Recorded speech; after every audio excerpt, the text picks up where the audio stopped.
কি কেমন আছো তোমরা? তো অনেক দিন পর ভাবলাম একটা সুন্দর রেসিপি শেয়ার করি। আর এটা ছিল কলমির শাক। দেখো, বাড়িতে অনেকজন শাক খেতে পছন্দ করে না, তবে অনেকজন নাকও শীত করে বা অনেকজন একই রকম শাক রান্না খেয়ে বোর হয়ে যায়। তাই ভাবলাম যে চলো তোমাদের সঙ্গে একটা দারুণ রেসিপি শেয়ার করি। আর মাছও ভাজা হচ্ছিল, মাছও রয়েছে, আর রোজ রোজ কলমির শাক একই রকম ভালো লাগে না। তাই প্রথমে কয়েকটা রসুন, কাঁচা লঙ্কা, আদা, পেঁয়াজ আর টমেটো কুচিয়ে নিলাম।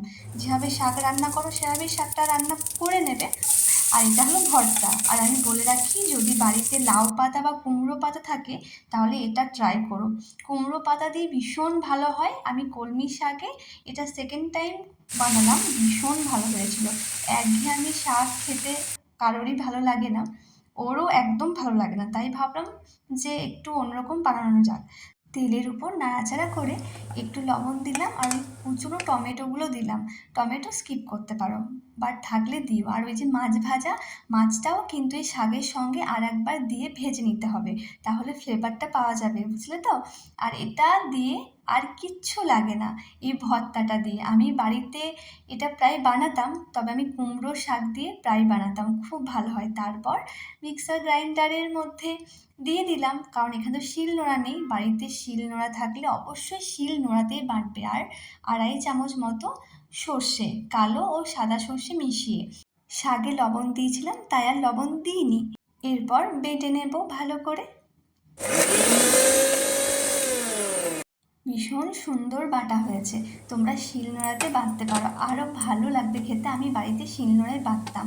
এখানে 80% হয়ে গেছে, এভাবে খেতে পারো, কিন্তু আমি বলবো আর একটু সর্ষের তেল একদম কম, আর একটা শুকনো লঙ্কা বা দুটো, আর একটু জিরে ফোড়ন দিয়ে একটু ফ্রাই করে নেবে। এটা ওই 2-3 মিনিটই হয়ে যাবে।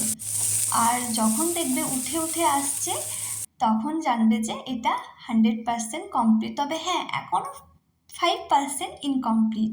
কি বলো তো? দেখো, ভর্তাতে যদি একটু কাঁচা পেঁয়াজ আর একটু কাঁচা লঙ্কা না দিই তাহলে ভর্তা কিন্তু ইনকমপ্লিট। আর এটা খেতে ভীষণ ভালো।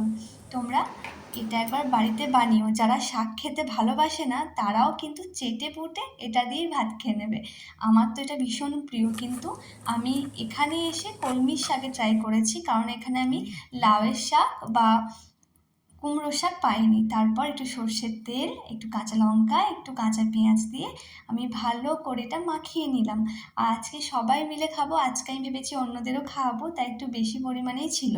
কারণ দুজনের তো বেশি হয় না, লাগেও না। তবে এটা দিয়ে একদম ভাত চলে যাবে, গরম গরম ভাত।